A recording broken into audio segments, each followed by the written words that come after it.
Hey y'all, did you know that some cameras have mirrors in them? Can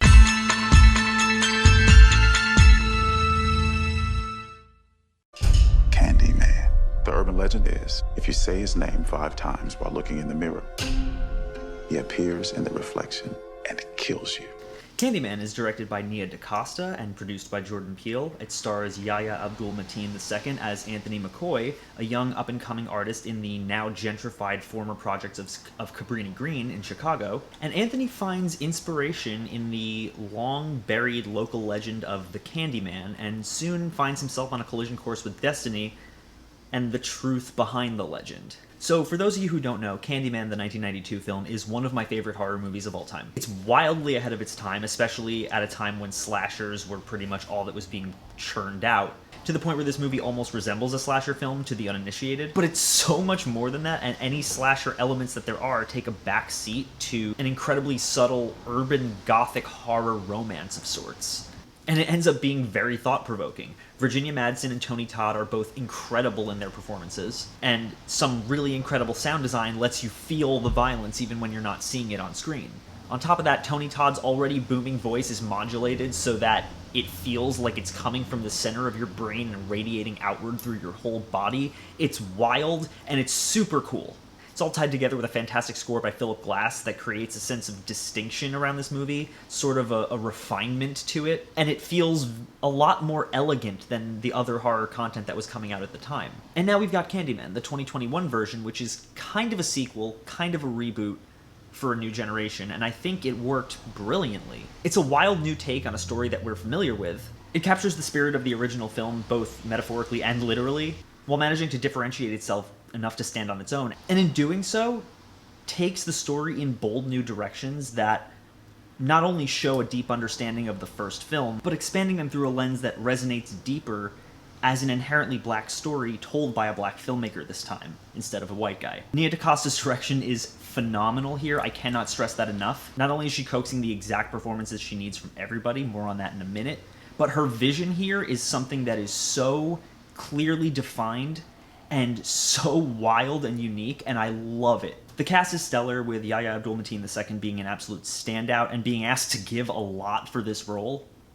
It's kind of hard to talk about Anthony as a character without getting into some spoilers, but I'll say that Anthony feels a very deep connection to the legend of Candyman. And as he goes further and further down the rabbit hole of using Candyman as inspiration for his work, similarly to how Helen did, the urban legend starts taking over his life and becoming something of an obsession for him. And Mateen sells that transformation really well, and I'm not just talking character transformation, I mean there's a physical transformation that's going on here. There's some gnarly body horror that starts with a bee sting and starts turning into some really wince-worthy shit going up his arm. And he's acting his ass off through all those prosthetics, and it works fantastically. Tiana Paris is also really great here, although I do wish that the character of Brianna was given a little more agency, just in that we don't get to see enough of her thought processes, and we get a glimpse of her backstory that I really wish was fleshed out upon more, so that we could see how it tied into the story a little better. Because what we do see of it is pretty horrific and would lend to some pretty awesome character drama. Also, quick shout out to Vanessa Estelle Williams, who returns to this film as Anne-Marie from the first movie, delivering all of her dialogue for her one scene with the same energy as the first film, and also not looking like she's aged a single day since 1992. Oh my god, what is happening outside? There's a heavy focus on sound here, with the new film following in the footsteps of the old, showcasing violence but never highlighting it, never letting it feel gratuitous, and most importantly, knowing when less is more. There are some terrifying moments of violence in this movie that are not shown at all, but you get the full picture of what's going on just from all the squelching and splattering and hook clanging sounds you're hearing. And it's cool because that was an element of the first film that I appreciated, and I'm glad that it returns here. Don't get me wrong, there's still gore, but it's pretty much handled tastefully, and the few moments of gore that we do get to see in full view of everything are homages to the first film in a way that is delightful. The visuals here, though, for me, are the strongest element of the film by far. There's a lot of incredibly clever visual play with mirrors in ways that you wouldn't normally see in horror films, and that you don't normally see in horror films with mirror scares. DaCosta, again, goes subtle with it and chooses to let your eye just capture the weird stuff that's happening in the mirror on its own, usually framing it in like a wide shot and letting you just kind of drift to it in your vision naturally. There's one particular kill in this movie that happens in a wide shot that slowly pans out from the building over the city, and you're still seeing all the action happening in the window, but it's getting further and further into the distance, and it is a breathtaking visual. My jaw was on the floor.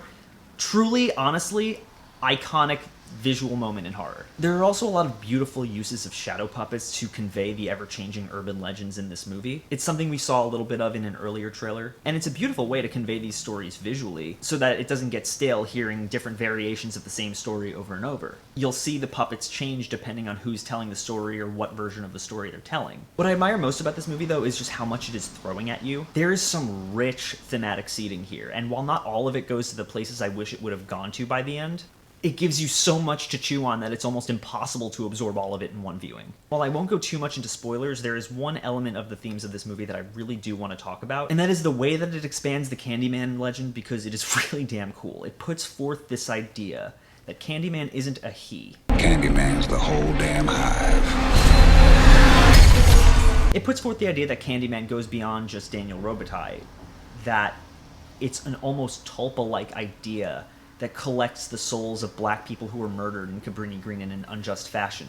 That Cabrini Green is a place scarred by so much racial violence over the years that every generation has their own version of Candyman based on a different murder, and going as far back as Daniel Robitaille. And when you couple that with the film's other themes of gentrification, of racial violence, of this collective of Candymen representing generational trauma, you get a very cool interpretation of a legend that we thought we knew that doesn't actually change anything about that legend, but expands it outward to fit with the times. It speaks to the power of recognition and the power of a name and the power of being remembered, of how each individual Candyman was their own innocent person before, but that identity has ultimately been swallowed by the myth itself until they just became another Candyman. It speaks to our country's willingness to revise history at a time when that happens a lot, whitewashing the ugly parts and sweeping the worst offenses under the rug for people to not learn about until way too late in life. And that's reflected in how Cabrini Green has painted over all of the graffiti that once was such a defining visual of it in the first movie.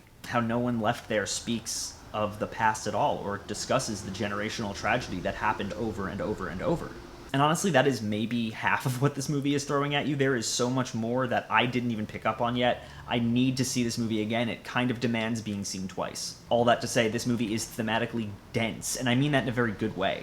Now, there are some things I wish it had done differently. Ultimately, it's not a perfect film, but almost all of those gripes I have fall under the same umbrella, which is just that I wish this movie was 15 to 20 minutes longer. This is a front-loaded movie that throws a lot at you from a thematic perspective, from a plot perspective. And there are a few plot threads that I wish we had gotten a little more fleshed out. For example, like I said before, Brianna's backstory. And it's kind of evident in the third act of this film that there should be a little more meat, because the third act feels very rushed. There is a point, without spoiling anything, where we cut from a laundromat to a church, and that entire sequence feels like a rush to the finish, to the point where it was almost distracting, and I was a little taken off guard because I didn't understand what was happening for a solid 3-4 minutes. Thankfully, that doesn't matter, because the movie does stick the landing, ending abruptly, but in a way that's immensely satisfying. Also, make sure you stay when the credits roll, because you get about a 5-minute-long shadow puppet sequence that details the history of other Candymen who aren't really fleshed out in the movie, but honestly, I would love to see them do something with those ideas, because this movie is fantastic. I truly loved it as both a sequel and a reboot. It introduces a fresh, updated version of the legend for those unfamiliar, and for those familiar with the original, it's clear Nia DaCosta has a great love for it and understands it extremely well. And she made a film worthy of the name Candyman. While it's not what I was expecting it to be, it's still very, very good. And it makes up for any of the small issues I had with it, with an insane amount of thought-provoking ideas and biting social commentary. Maybe even a bit more so than the original, while also framing a familiar tale through a different lens and culminating in the rebirth of a legend. Would it have killed them to use a little more Philip Glass, though? Come on. As always, guys, thank you so much for watching. If you like this channel and you want to see more, click down there, like, comment, subscribe. There is a Patreon link down in the description. If you want to donate to this channel, help us grow, make new quality content. The next 2 months are going to be fun. I'm excited to announce some really cool stuff, including, my short film coming out. That being said, my feature film, Lilith, is on VOD now. If you want to check that out, you can find it pretty much anywhere where VOD movies are rented or sold. Thanks for watching, guys.